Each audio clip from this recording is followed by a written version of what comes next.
so excited, I'll tell you, because sitting here, watching each of you get up here and share your light and be you and try new things and be in front of people and step into something. I'm so in awe of your willingness to just get up and be. And that's fantastic. I'm so grateful to be here in this presence. And I'm so grateful for you all to be here with me and to be present and for this growing, amazing community that is evolving right here before us. So I titled my talk this week, The Living Purpose. And I'd really like to explore that idea about what is the living purpose. And mostly it's from my point of view, so everyone has a living purpose. When Reverend Tammy and I first moved to the Kootenays, we met a wonderful woman, Diane, and she's not only wonderful, she's also a potter. And so I jumped at the opportunity because she has open studio and offers classes. So I jumped at this opportunity to take a class on the pottery wheel. And it's very exciting for me because I wanted to do this, learn the wheel since I was in high school. So eagerly and excited, I showed up to my very first class, and our instructor began teaching us about clay. And not that it is mud, but rather that it is stardust and water and millions of years of evolution. It is the creative process over and over again for eons. I recently read an article in Science Daily, and they were discussing how people think that clay is an infertile substance, a clump of mineral. But now scientists are suggesting that it is the birthplace of life on Earth. And so the article said, in stimulated ancient seawater, clay forms a hydrogel, a mass of microscopic spaces capable of soaking up liquids like a sponge. Over billions of years, chemicals confined in those spaces could have carried out the complex reactions that formed proteins, DNA, and eventually the machinery that makes a living cell work. Clay hydrogels could have confined and protected these chemicals processes until the membrane that surrounds the cell develops. So our instructor handed us each a piece of clay. We all began to play with it in our hands. And she told us that it is now absorbing our essence. It needs our moisture from our skin to come alive and to be molded. And so as I moved it around, she was saying that our fingerprints and even our DNA is now a part of this clay and can never be removed. Clay is a living, breathing thing brought to life over 1 million years so that I can play with it and mold it into something to bring out its living purpose. Again, she spoke, this time about stillness and about the need to be centered. You can't just throw a lump of clay on the wheel and expect to create something beautiful. You have to find your own center. You have to find the center of the wheel, and you have to set an intention. Seriously, I thought I was just going to go learn how to make clay into a bowl or a cup. I didn't think that I had signed up for a spiritual experience. I'd forgotten for a millisecond that everything is spirit. But I remembered. I remembered that there is only the livingness of spirit that is within absolutely everything. Everything is spirit. That every moment is a spiritual experience. And when you look at everything this way, everything becomes this way. And so I was given my 20-pound bag of clay and the tools I would need to create my very first piece of pottery.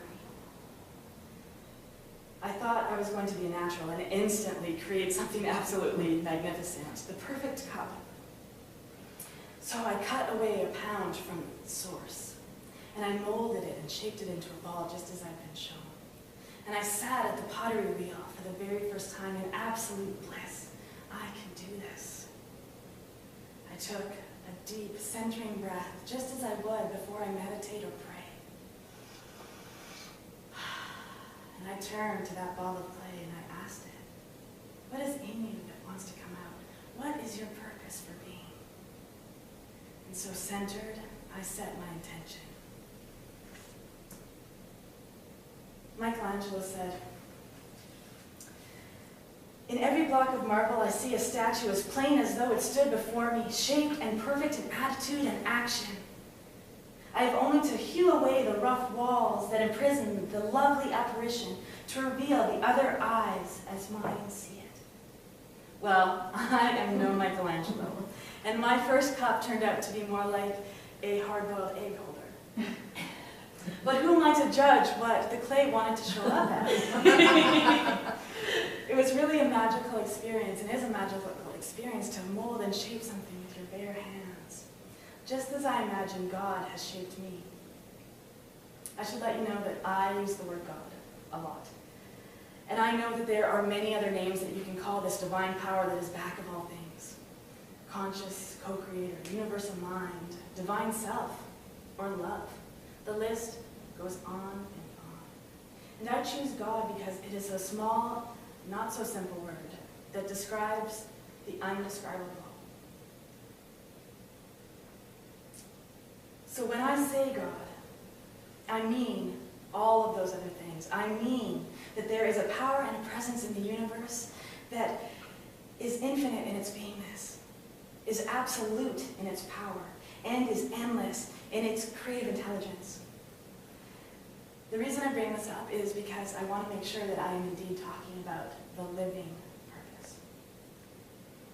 And up until now, you've been thinking that I'm talking about a pottery wheel and a lump of clay. But really, I'm talking about that divine presence that is behind all creation, and you, and me. We are, each of us, unique, individualized expressions of that divine presence. And the self-intelligence, the creative intelligence that created each of us, created so that it could know itself. We are the clay. We are the clay that allows the divine expression to be present, to be ever-growing, ever-expanding, to be. There is no greater purpose in life than to be that joyful, loving, creative, kind expression for God. Eleanor Roosevelt said, "The purpose of life is to live it, to taste experience to the utmost, to reach out eagerly and without fear for newer and richer ideas." And Dr. Ernest Holmes tells us that behind every creative individual expression there is a universal power which knows no limits. The creative power is within each of you. It is infinite. I believe very deeply and feel strongly about this one statement that has made an imprint on my spirit. And we were sitting in our first ministerials class, and I was nervously questioning myself if I had made the right choice, if Reverend Tammy and I had made the right decision to sell absolutely everything and move across 3 provinces to become ministers. And our teacher, who is also the spiritual leader of the Centers for Spiritual Living, Ken Gordon, opened us with a prayer and said, "I believe in God and absolutely nothing else." And when he said that, I could feel it in my bones that he meant it. He believed in it. And he had absolute faith that that was the truth, that there is God and absolutely nothing else. And every time I hear it, I believe it. And every time I speak it, it resonates with me on such a great level that it deepens who I am. When we reach out into any direction, there is only the infinite. When we look to the mountains or to the sky or into the eyes of another human being, we are seeing the living purpose expressed. Okay, I've gotten a little serious and a bit deep, so let's ground this back to earth. Just for a moment. So, at the Center for Spiritual Living Kelowna, we used to offer a monthly program called the Young Mystics Movie Night, and we would watch Disney or Pixar movies with youth and then discuss the underlying spiritual principles and put them into new thought and science of mind language. I believe that if you look at every TV show and every movie ever made, you can find the spiritual principles behind it. And I actually have a plan that I will write a science of my textbook using Buffy the Vampire Slayer. But today I'm going to talk about Happy Feet. Have you ever heard of the movie Happy Feet? Everybody seen it? Awesome. So it's a story of a group of penguins, and each of them has this unique part song within them. And there's only one other penguin on the entire world that shares their song with them, and that is their soulmate. And so the story goes that Norma, Jean, and Memphis share their song, and along comes Mumble, the hero of the story. When Mumble was an egg, Memphis dropped him down the hill. And they thought that this was the cause of Mumble's issue. He can't sing. The interesting thing about Mumble is, though, when he gets excited, he starts tapping his foot, which excites him even more until his whole body takes motion and becomes this amazing tap dancer. So Mumble begins to grow older and comes to the age when it's time for him to find a life partner. And he becomes enamored with Gloria, the most beautiful and most talented penguin of his age group. But not being able to sing, he knew that he had to find another way to win Gloria's heart. His community ridiculed him and ostracized him for being different and isolated him from the group. Even his own father asked him to stop dancing because it was bringing shame to his family. For the Emperor Penguins, it was once again the season of love, and so Gloria was the center of attention. One of his new friends, Ramon, attempted to help Mumble by singing a Spanish version of a song and allowed Mumble to lip sync. Of course, this went horribly wrong, and Mumble, in an act of desperation, began to tap dance and sing with Gloria's song.